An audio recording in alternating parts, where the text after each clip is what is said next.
Most people who start investing lose money in the first year, not because the market failed them, not because they picked the wrong stocks, because nobody told them about three specific mistakes that almost every new investor makes.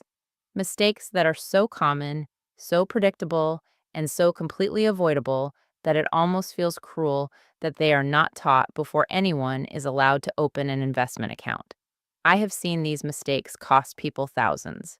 I have watched them turn excited beginners into people who swear they will never invest again.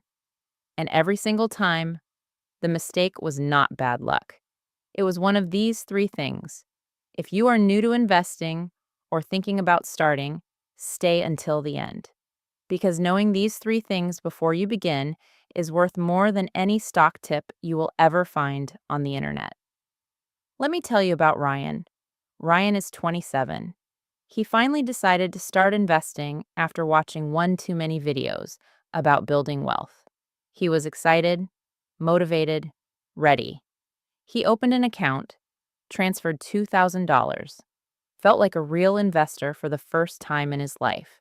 Then he made mistake number one within the first 2 weeks. Then mistake number two about 3 months later during a market dip. Then mistake number three quietly, without even realizing it, for the entire first year. By the end of year one, Ryan had $1,650 in his account. He had lost $350, not counting fees, despite the market actually going up during that same period. He did everything with good intentions. He was not reckless. He was not greedy. He just did not know what he did not know. And the three mistakes he made are the same three mistakes made by the overwhelming majority of first-time investors all over the world. Let me show you exactly what they are, and more importantly, how to make sure you never make them. Mistake 1. Investing money they could not afford to lose access to. This sounds obvious. It is not. Most beginners here invest early, invest often, and they go all in. They transfer everything they can scrape together into their investment account. They feel responsible. They feel ahead. And then 3 months later, the car needs a repair. A bill arrives they forgot about. A family situation needs money, and the money is in the market. Here is the problem. Markets move. They go up and they go down. On any given day, any given month, your investment account might be worth less than what you put in. Not because you did anything wrong, just because that is how markets work in the short term. If you need to pull money out when your account is down, you have not just lost temporarily on paper. You have locked in a real permanent loss. This is exactly what happened to Ryan. He invested his $2,000 without keeping an emergency fund. 4 months later, his transmission failed. He needed $800. His account was down slightly from a market dip. He sold at a loss, locking in that loss permanently, and paid for the repair. The market recovered 2 weeks later. He missed the recovery because he had already sold. He lost money not because of a bad investment, but because of a timing problem created entirely by not having cash available when he needed it. The fix is simple and non-negotiable. Before you invest a single dollar, build an emergency fund first. 3 to 6 months of your essential living expenses. Rent, food, transport, bills. That amount.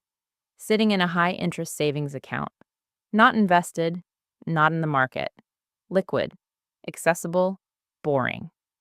This is your financial buffer, your shock absorber. It protects your investments by making sure you never have to sell them at the wrong moment. The investing account is for money you genuinely do not need for at least 5 years. If you cannot say that honestly about the money you are about to invest, it is not ready to invest yet. Build the buffer first, then invest everything above it. Ryan had $2,000.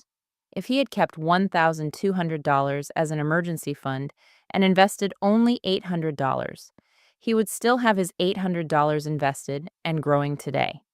Instead, he has $1,650 and a locked-in loss he cannot undo.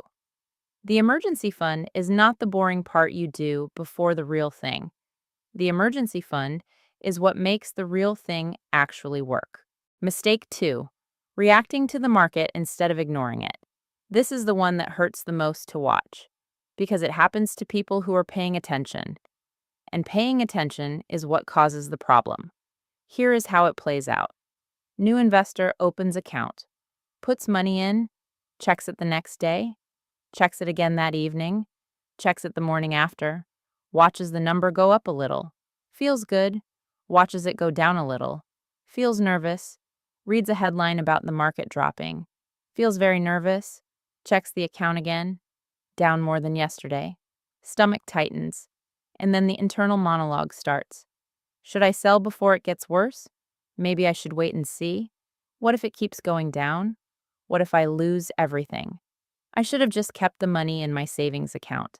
Ryan hit this moment at month 3. A normal market correction. Nothing dramatic, just a routine pullback of about 8%. The kind that happens multiple times every year in healthy markets. His account showed a paper loss of about $140. He sold. Not everything, but most of it. He told himself he would buy back in when things stabilized. The market stabilized 3 weeks later, and then continued climbing. By the time Ryan felt comfortable getting back in, prices were higher than when he sold. He had sold low. He bought back in high. He paid taxes on the sale, and he missed 3 weeks of recovery. This pattern, sell during fear, buy back in during confidence, is the single most common and most expensive mistake in investing. It is so common, it has a name: buying high and selling low. The exact opposite of what investing is supposed to do. And the painful irony is that the people most likely to do it are the engaged beginners, the ones checking their accounts constantly, the ones reading every headline, the ones trying hardest to be responsible. The information made them worse investors, not better ones. The fix. First, set a checking schedule and never break it. Once a month maximum when you're starting out. Ideally once a quarter. Not daily, not weekly. Market noise is not information you can act on usefully. It is just noise that triggers emotional decisions. Second, remind yourself what a market dip actually is before one happens. Write this down somewhere. A market dip is a sale. When prices drop, every dollar you contribute that month buys more units of your ETF than it did last month. Dips are not emergencies. For a long-term investor, they are opportunities. Every market crash in recorded history has been followed by a recovery. Every single one. The people who got wealthy from investing were not the ones who predicted the crashes. They were the ones who stayed invested through them. Third, remove the apps from your phone if you have to. Set up your automatic contributions and intentionally make your account boring to access. The less you interact with it during market volatility, the more money you will make over time. This sounds counterintuitive. It is one of the most evidence-backed truths in all of investing. The best investor is often the one who forgets they have an account. Mistake 3. Chasing performance instead of owning the market. This is the quietest of the 3 mistakes. It does not feel dramatic when it happens. It feels like smart decision-making. It is not. Here is how it goes. New investor does their research. They read that index funds are good. They buy a broad market ETF. They feel responsible. Then, a few months in, they hear about a sector that is doing really well. Technology, clean energy, artificial intelligence, cryptocurrency. Their friend made serious money in it. Their social media feed is full of people talking about it. The numbers look incredible. And their boring broad market ETF is just sitting there doing its modest 8% annual thing. So they shift money into the exciting thing. This is called chasing performance. And the reason it destroys returns is simple. By the time you hear about a sector that is doing incredibly well, it has usually already done incredibly well. The big gains happened before the news reached you, before the social media posts, before your friend told you about it. When you buy in because of excitement, you are often buying at or near the peak, and peaks are followed by corrections. Ryan did this in month 8. Put $400 into a single tech ETF that had gone up 40% over the previous 6 months. Over the next 4 months, it dropped 30%. He lost $120, not counting the opportunity cost of what his $400 would have done in his boring diversified ETF. The boring fund kept climbing quietly, while the exciting one corrected. He would have been better served by doing nothing. The fix: own the whole market, not the parts that are currently exciting. A globally diversified, all-in-one ETF, like XEQT or VEQT in Canada, a Vanguard or iShares All-World Fund in the UK, Australia, or through international platforms, automatically holds thousands of companies across dozens of countries. When technology does well, you benefit. When clean energy grows, you benefit. When emerging markets surge, you benefit. When any part of the market performs, you are already in it. You do not need to predict which sector wins next. You own all the sectors. Some will be up, some will be down. Over the long term, the overall direction has been consistently upward across every 30-year window in modern market history. The diversified boring fund is not your starter investment while you figure out the real strategy. The diversified boring fund is the real strategy. Simple wins. Every time. Let me give you the 3 fixes in 30 seconds so they stick. Before you invest, build your emergency fund. 3 to 6 months of living expenses in a high-interest savings account. Non-negotiable. This protects every investment you will ever make. After you invest, check your account quarterly. Set a calendar reminder. Remove the apps if you need to. Market noise is not your friend. Time in the market is. When you invest, buy the whole market. One diversified all-in-one ETF. Global exposure. Low fees. Automated monthly contributions. Do not chase the exciting thing. The boring thing wins. Emergency fund first. Check quarterly. Buy the market. That is the entire correction. Here's what I want you to understand about these 3 mistakes. They are not mistakes made by bad investors. They are mistakes made by normal human beings, reacting normally to money and uncertainty. Pulling out money when you are scared is a normal response to fear. Wanting to get in on something that is working is a normal response to watching others win. Investing money you might need is a normal response to wanting to feel responsible and ahead. The problem is not your instincts.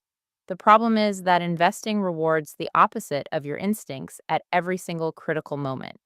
When fear says sell, the market usually rewards holding. When excitement says buy more of the hot thing, the market usually rewards the boring diversified choice.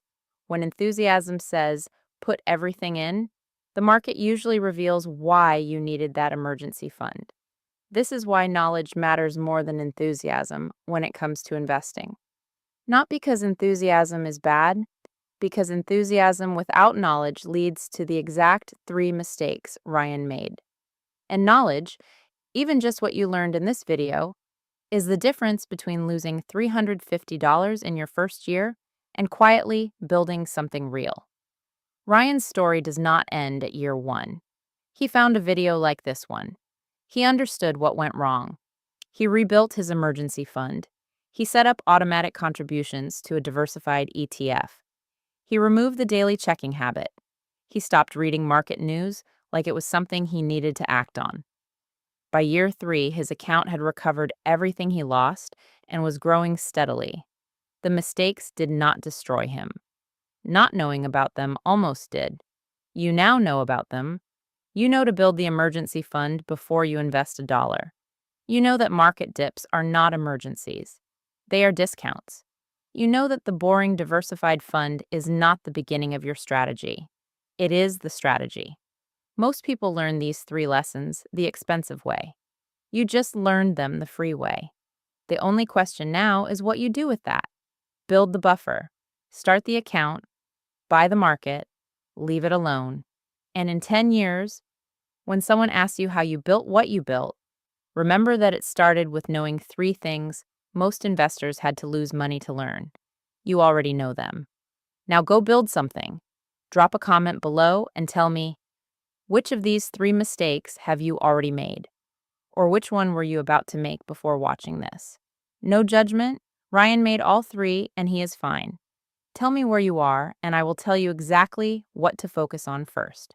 If this video would have saved someone you know money, share it. The best time to learn these three things is before you start investing. The second best time is right now. Subscribe to Nuella Invests. Every week, we have the money conversation that should have happened before anyone was allowed to open an investment account. See you in the next one.